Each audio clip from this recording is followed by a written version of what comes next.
Hi there, friends. Welcome back to our channel.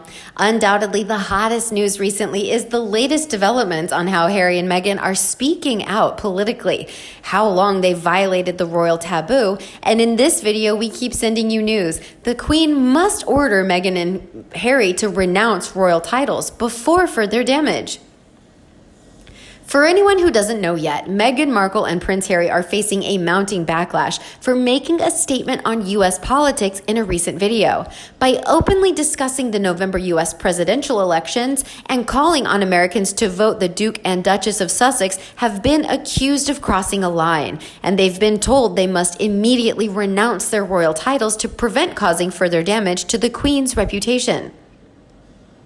Dan Wootton, who is executive editor of The Sun newspaper and host of Talk Radio's Derivative Show, has hit out at the couple and urged them to renounce their ties to the British royal family. He wrote on Twitter, "If Harry and Meghan want to become political campaigners for the Democratic Party, that's their choice, but they must renounce their royal titles immediately before further damage is done to the monarchy." Meghan is not British. She's left the royal family and is back in her home country, out of reach of royal family protocols. Her influence is because she married Harry, so when the Queen reviews their departure from the royal family, their titles must go. Otherwise, it will bring the royal family into disrepute.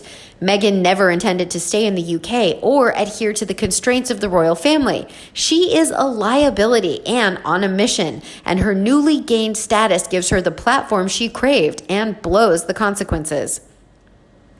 Other social media users agreed, with one person writing, "They should be stripped of their titles. British royal family campaigning for American political party? Total disgrace."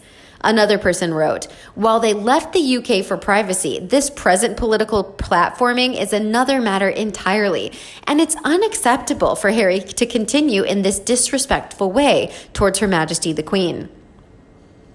Traditionally, members of the royal family have to remain politically neutral and should never participate in elections, either by voting or stating a political allegiance. This is why the 2-minute-long video clip has prompted such a furor among commentators and the British public. The outrage stems from the fact that the members of the royal family are meant to remain neutral on all political aspects. While speaking on BBC News, royal expert Daniela Ralph argued the pair had broken a promise to the Queen, as they had said they would continue to uphold the values of the Queen after stepping down as working members of the royal family. BBC host Sophie Rayworth said, "Prince Harry has been criticized for appearing to make an intervention in the U.S. election. Ms. Ralph highlighted the key reason the Sussexes' comments on politics were breaching the agreement made with the Queen. She said, when they withdrew from royal life this year, they did so while promising that whatever they did next, they would uphold the values of the Queen. How do you judge that? She is, of course, politically neutral. These comments from Harry and Meghan are being interpreted as a direct attack on President Trump and a call to vote for Joe Biden." A spokesperson there has said that Prince Harry is no longer a working member of the royal family. Therefore, anything that he now says is his personal comment. But that's not exactly true, is it? Harry and Meghan are still president and vice president of the Queen's Commonwealth Trust, so they're still working for the royal family. They have totally disrespected Her Majesty the Queen and our country and should be stripped of all titles. Then they can do as they like as Mr. and Mrs. Windsor. This demonstration of passive-aggressive hatred towards a conservative viewpoint sets a new level of hypocrisy.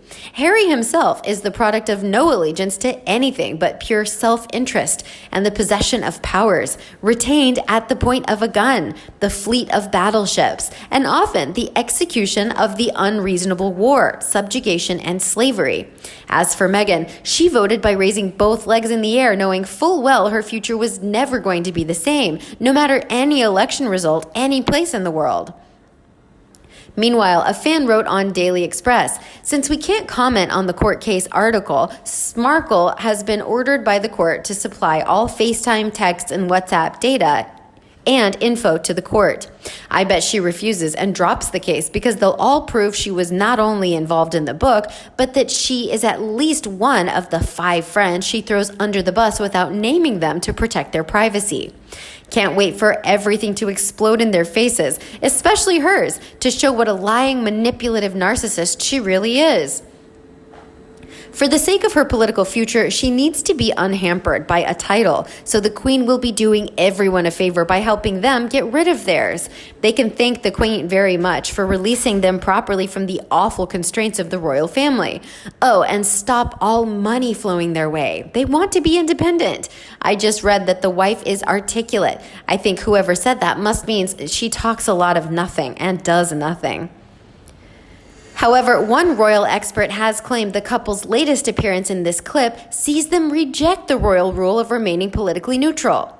Royal commentator Richard Fitzwilliams has claimed Meghan and Harry's first TV joint appearance in the USA signals their intention to abandon royal rules of impartiality. He told Express.co.uk, as the American election gets nearer, Harry and Meghan are increasingly advertising that in the future they are highly likely to observe the royal rule of avoiding involvement in political matters, and also ensuring they're not identified with party politics. Meghan has been cold calling voters and, according to the American feminist activist Gloria Steinem, came home to vote.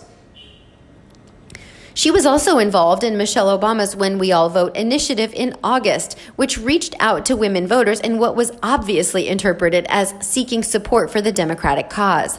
We know the Sussexes are close to the Obamas. Mr. Fitzwilliams added, Meghan also spoke out on ABC when the list of Time's top 100 most influential people was being unveiled, urging people to vote, and according to Time, she is likely to become the first member of the British royal family to vote herself. Harry and Meghan will face a review of their activities by the end of next March, after the agreement which the Queen brokered at Sandringham. They have scored a triumph with their deal with Netflix, and also with the Harry Walker Agency, which is certain to mean lucrative public speaking engagements too. The launch of their not-profit-making foundation, Archewell, has been postponed according to the pandemic. Meghan's views on Donald Trump, who she called misogynistic and divisive, were made in 2016 on television and will not have changed. Harry has also attacked misinformation, hate speech, and online negativity. Their activities are currently circumscribed, with the pandemic still raging. Mr. Fitzwilliams suggested Meghan could eventually pursue a career in politics. He said, they obviously face a lucrative future with their Netflix deal. In the long term, a future in politics may well beckon for Meghan, who has been an activist since she successfully objected to a sexist commercial at the age of 11. She's also articulate and has many important contacts. In future years, as she's an American citizen, she has many options, including a political career that could lead anywhere. How about you? What do you think of this hypocrite couple? Please let us know in the comment section below. Don't forget to like and share with your own followers. And as always, subscribe to our channel for all the latest news on the royal family, Meghan Markle and Prince Harry right here. Thanks for watching, and we'll see you in the next video.